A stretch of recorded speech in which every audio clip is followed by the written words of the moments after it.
ભુજ નગરપાલિકાના નગરસેવક હજ યાત્રા કરી પરત ફરતા હજનું મહત્વ સમજાવ્યું। સ્ટોરી રિપોર્ટ બાય કરણ વાઘેલા, ભુજ। ખાસ કરીને હજ કરવા ગયો તો મારો 40 દિવસનો પ્રોગ્રામ હતો ને ત્યાં હજથી પાછો આવી ગયો છું ને હજ અમારા માટે ફરજ છે।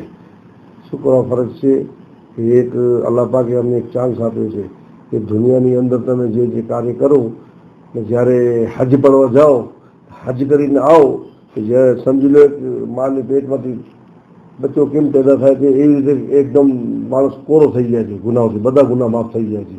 ત્યાં અમારા અલ્લાહનું ઘર છે, અમારા પૈગંબર સાહેબનું ત્યાં મજાર છે, પછી ત્યાં અરફાત છે, મીના છે, આ બધી અલગ અલગ પ્રથા છે। ખાસ કરીને હજનો પ્રોગ્રામ તો 5 દિવસનો હોય છે।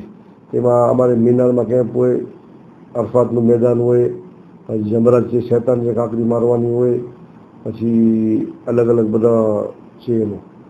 ખાસ કરીને જે પાણી જે અમારું તમે કહ્યું જમજમનું પાણી, જમજમના પાણી વિશે એવું છે કે હજારો વર્ષ પહેલે અમારા બીબી માએ હાજરા એમનો છોકરો ઇબ્રાહિમ અલૈહિસ્સલામે જંગલમાં મૂક્યો ને પછી જ્યાં આમાં એક તવાફ પછી અમારો ઉમરામાં એક અરકાન પણ આવે છે કે સફા અને મરવા, ત્યાં પહાડો છે એટલે ત્યાં છોકરાને મૂકી ને માં અમારા બીબી હાજરાએ સફા અને મરવા પાડવાથી અહીંયા આવી કરી ને માન ક્યાંક પાણી મળી જાય ને એને એમ હતું કોઈ મારા છોકરાને ક્યાંક જાનવર બાનવર કોઈ હેરાન ન કરે એટલા માટે પહાડે 4 ચક્કર લગાવ્યા, દુઆ કરી, અલ્લાહનું હુકમ થયું। સાંભળો કે આજુબાજુને ત્યાં રેગિસ્તાન છે, પાણીની કોઈ નહેર નથી, બસ કુદરતનો કરિશ્મો એ જ છે કે પેનીઓ રગડી પાણીના ફુવારા નીકળ્યા એટલે પાણી પીધું ને પછી પાણી જો એ બંધ ન થાત તો આખી દુનિયામાં પાણી ફેલાઈ ગયા એટલે અરબીઓ ભાષામાં કહેવાય જમજમ, એટલે ઊભો રહી જા।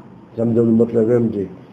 તમે વિચાર કરો કે જ્યાં આજુબાજુ કોઈ પાણી નથી, બસ કુદરતની કહેર એ છે કે એ જમજમનું પાણીની અંદર સાયન્સ લોકોએ એનું ઘણું સર્ચ કર્યું છે કે એ પાણીમાં કંઈક બીમારીઓ નીકળી જાય છે ને હજારો વર્ષ સુધી આ પાણી ખૂટતો નથી ને પાણી આખા દુનિયાની અંદર જાય છે।